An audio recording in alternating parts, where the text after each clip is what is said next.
Welcome to r slash ghost stories दोस्तों, जहां आज ओपी अपने सपने के बारे में बताती है और वो थोड़ी कंफ्यूज है कि क्या वो एक जस्ट सपना था या फिर एक कोई पैरानॉर्मल एक्टिविटी। चलिए सुनते हैं कि आखिर बात क्या है। क्या ये पैरानॉर्मल अनुभव था या एक सपना, कोई भूतिया अनुभव था? पता नहीं। मैं एक 19 साल की महिला, पहले मुझे एक अनुभव हुआ था जो पैरानॉर्मल था, लेकिन लगभग 3-4 वर्षों में मुझे अभी कोई अनुभव नहीं हुआ।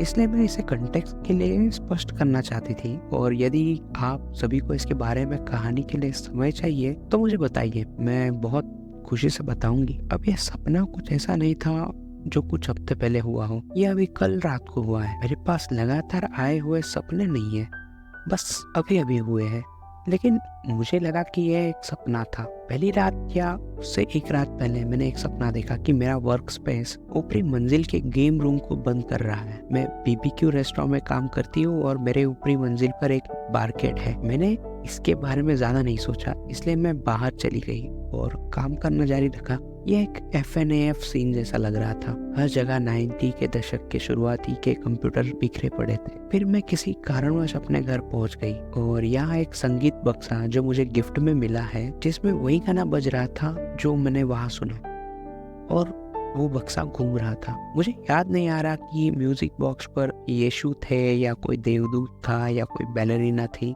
लेकिन मुझे याद है कि उनमें से कोई एक था। वैसे भी मैं इस सप्ताह बुधवार को उस सुबह अपने सपने से उठती हूँ और उसके बारे में भूल जाती हूँ। कट टू नाउ, मैं अब झपकी ले रही थी क्योंकि मैं स्कूल, अपनी नौकरी से बहुत थक गई थी और अत्यधिक काम कर रही थी।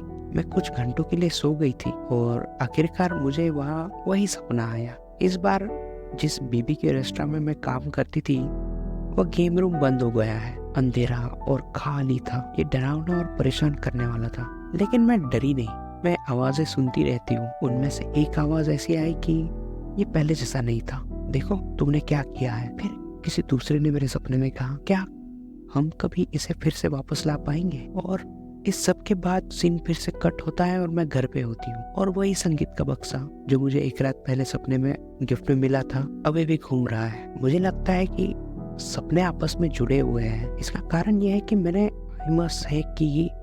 मैं ये बोलना चाहती थी कि इस बार इतने समय के बाद भी अभी भी ये बक्सा घूम क्यों रहा है। वैसे भी ये धीमा कभी हो जाता है, कभी रुक जाता है। मेरे घर में पिछली रात की रोशनी की तुलना में आज हर चीज में अंधेरा है। कोई चीज या कोई व्यक्ति उस संगीत बॉक्स को ड्रेसर से नीचे गिरा देता है धक्का देकर, और वो पूरे कमरे में टूटकर बिखर जाता है। मैं ड्रेसर के पास जाती हूँ और मुझे यहाँ पे एक बर्फीली ठंडी सी हवा महसूस होती है। तभी मुझे परेशानी भी महसूस हुई। मैंने गलियारे से नीचे दौड़ना शुरू कर दिया, और जैसे ही मैं दौड़ रही थी मैं अपने कमरे में पहुंची, और ऐसा लगा था जैसे एक टोपी पहनकर एक व्यक्ति या फिर उसकी सिर्फ आकृति वहां पे खड़ी हो। मेरी नजर पड़ी, लेकिन जो कुछ भी था मुझे स्थिर कर दिया। मुझे एक फुसफुसाहट महसूस हुई। मैं तुम्हारे साथ हूँ, ये वो बोल रही थी। इसने मुझे मदद के लिए चिल्लाने पर मजबूर कर दिया, और मैं दौड़ते हुए अपनी माँ के लिए चिल्लाने लगा। और इस समय मैं बच्चा नहीं था,